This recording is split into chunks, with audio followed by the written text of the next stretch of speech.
Chapter 4, Apple in the Middle.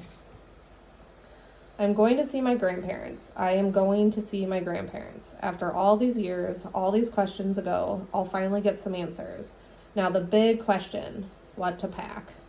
As I walked to my bedroom to pack, I realized that I'm going to miss this summer. Dad picked this house out right after my mom died. He and Judy got married only a year and a half later. It was really Judy who helped my dad quit drinking over time. Bye-bye, Jim Beam, Bear, who technically is my stepbrother, came with Judy, so we've been here a while, booze-free, but little brother seems to give me a hangover each and every day. Our house is a 7-bedroom, 5-bath house with 7,000 square feet, a behemoth of a neighborhood. We live on a lake, Minnetonka, where all the old Minnesota money families park their,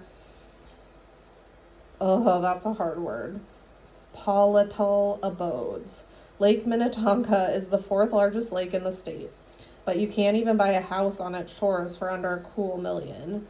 Minnetonka is only about 12 miles from the city of Minneapolis, but it's really worlds away economically. You'd think with all this money my dad rakes in, I could make friends with at least someone around here who might want to hang out with the daughter of the famous or infamous, I can't even remember the difference, doctor.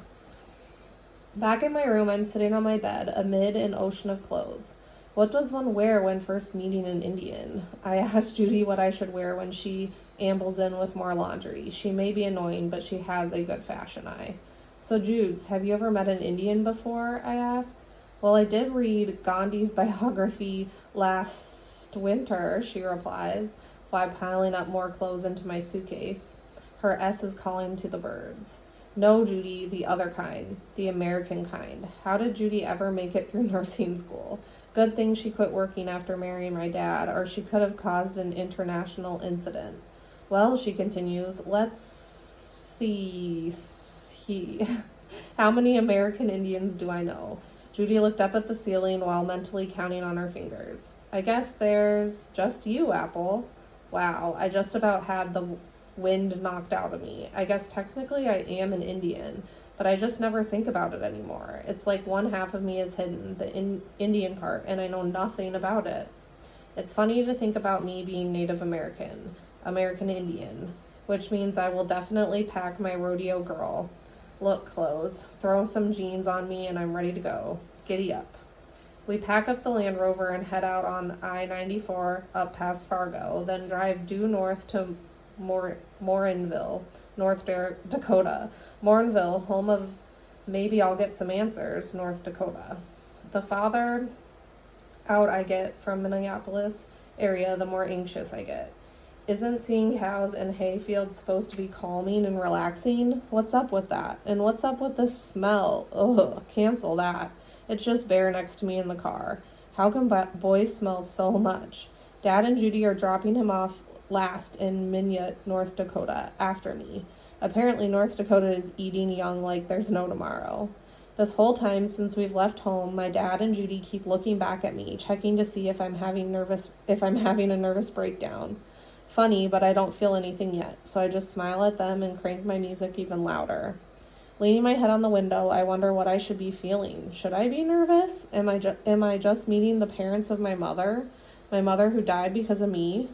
What if I had made a colossal mistake? Jeeves turned and hit this heap around. I know what I'm feeling, and it isn't good. All of a sudden, I feel my body full of nerves. I think I've made a huge mistake, and apparently so do the hot and spicy cheese puffs I ate for lunch, because they have erupted past my mouth and into Bear's lap. He takes one look at the puddle of puke and starts his own Mount Vesuvius right into the back of Judy's head. Houston, we have a problem. After we pull over, clean up, and fumigate the Land Rover, we're back on our merry way. Except I'm not feeling too merry about this. But I really need to just get out of this car and away from the faint whiff of cheese puff. I've got my iPod cranked again, and when I look out the window as we pass a massive sign reading, "Welcome to the Turtle Mountain Chippewa Indian Reservation." Underneath it, someone spray painted in fluorescent green, "Whites need not apply." Yikes. Don't ask me why, but suddenly I have the urge to look up at the sky. For some reason, I sort of thought I'd see an eagle or two soaring above, and maybe hear some flute music. Isn't that what always happens on TV when Indians show up? But no such luck. Looking out the window, I notice this isn't the lush landscape I pictured when I thought of Indian reservation. It surprises me because I thought I would be seeing majestic pines and towering oaks mingling with poplars and birch trees. Instead, this is just the opposite. There is little to no prairie grass or shady groves of trees. I see scrub brush and prickly looking plants littering the land next to the small highway as we make our way further into the reservation territory. I'm pretty sure I see one of those tumbleweeds cartwheel across the road too. The land starts to gently slope into slight hills as we make our way to Morinville, North Dakota, just 5 miles into the border of Turtle Mountain Reservation. We finally pull into the little town. Apparently it's the home of 1967, 1968, 1969, and 1970 state basketball champions, as the sign states in peeling paint. I'm a bit worried. Has nothing good happened here since the 1970s? We're looking for the address, 2905 Rose Place. Dad remembers coming here a few times after he and my mom got married and finds the address in no time. They were only married 4 years before she, I came along then too. Turning off the main highway, the car continues to bring me closer to my past, but my stomach has other ideas. Bear hears my gut churn and looks at me with a glare that could kill. Dad, open the windows, quick, Apple's gonna blow again. Oh, chill, I calmly reply. I'm just hungry. Such a lie. My stomach ache is churning with a mix of nausea and nerves, with little bits of licorice floating around. Dad bellows, both of you, oh, here's the road right here. The long, narrow gravel road we turn is flanked on either side by a group of pine trees. The mailbox at the end of the driveway is rusted out tiny tractor balancing on top of a rotted tree stump. Surrounding it are hundreds of miniature rosy flowers, somehow turning the rotten corpse of a mailbox into a scene worthy of a postcard. Backwoods sort of beauty, I guess. Apple, it's just around the bend, Dad says. I close my eyes, not wanting my image spoiled by the truth. Please, please, Mom, show yourself to me. We must have arrived because the car stops. With my eyes still shut, I hear Judy and Bear inhale quickly. It's colorful, she says. It's cozy, Bear adds. It's a pink trailer, I spit out after I opened my eyes. My mind never imagined this. I thought maybe it would be a log cabin nestled between tall pines, or perhaps an old farmhouse standing in what was once the family acreage. But this can't be where my mom grew up.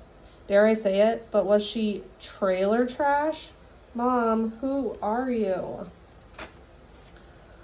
But I don't have a second to ruminate on this because right then I notice a gaggle of people on a deck off the trailer. Did I mention that it was pink flamingo pink, Pepto-Bismol pink?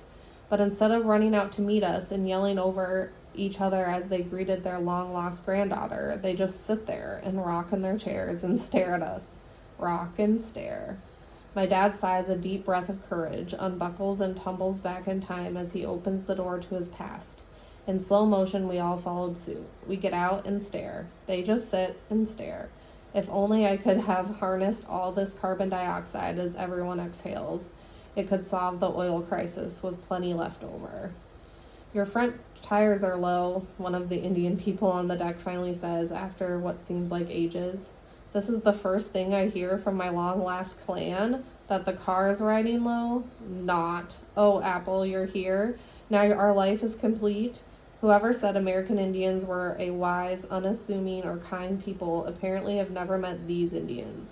But I'm getting all of my information from TV. Never a good thing.